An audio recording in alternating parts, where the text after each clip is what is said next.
Assalamualaikum warahmatullahi wabarakatuh. Perkenalkan, nama saya Fergie Nugrahita, NIM 059 dari tingkat 3B, mahasiswa Poltekkes Kemenkes Semarang, program studi D3 Keperawatan Purwokerto.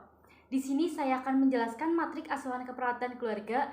Matriks asuhan keperawatan keluarga disajikan dalam bentuk tabel. Matriks berisi tentang tujuan, teori, kasus, pembahasan, serta kesimpulan. Terdiri dari pengkajian sampai evaluasi. Saya mengangkat diagnosa defisien pengetahuan. Yang pertama pada pengkajian.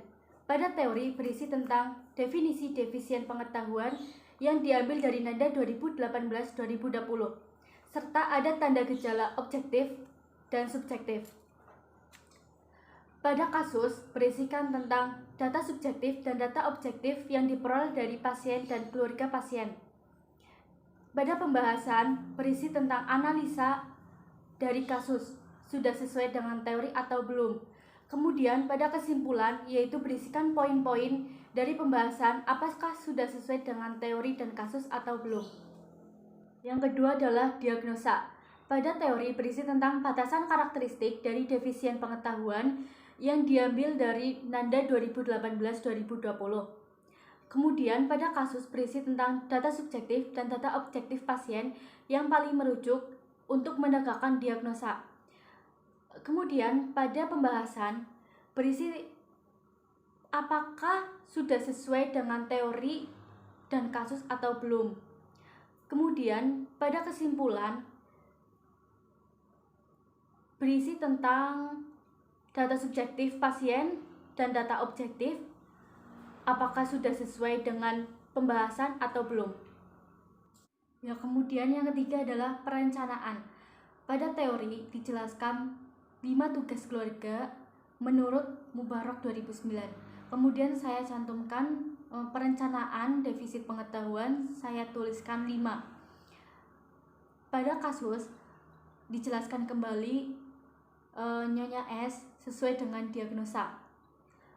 Pada bagian pembahasan dijelaskan bahwa pada defisit pengetahuan akan melakukan tindakan pendidikan kesehatan.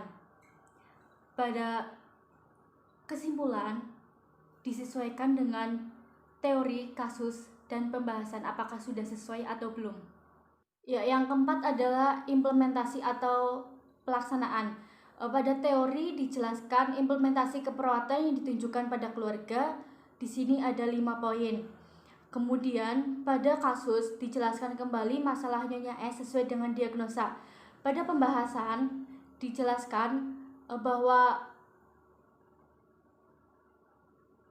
implementasi tersebut sesuai dengan teori dan kasus atau tidak. Kemudian pada kesimpulan dijelaskan kembali apakah implementasi sudah sesuai dengan teori, kasus, dan pembahasan atau belum. Ya, yang terakhir adalah evaluasi. Pada bagian teori, evaluasi berisi evaluasi yang diharapkan pada pasien defisit pengetahuan, yaitu ada 3 poin menurut Padilla 2012. Pada bagian kasus terdiri dari data subjektif dan data objektif pasien setelah dilaksanakan perencanaan keperawatan. Kemudian pada bagian pembahasan berisikan tentang apakah pelaksanaan sudah sesuai dengan perencanaan atau belum. Nah, pada bagian kesimpulan ini adalah akhir dari proses asuhan keperawatan, yaitu kesimpulan dari evaluasi. Sekian penjelasan dari saya, mohon maaf bila ada kesalahan. Terima kasih. Wassalamualaikum warahmatullahi wabarakatuh.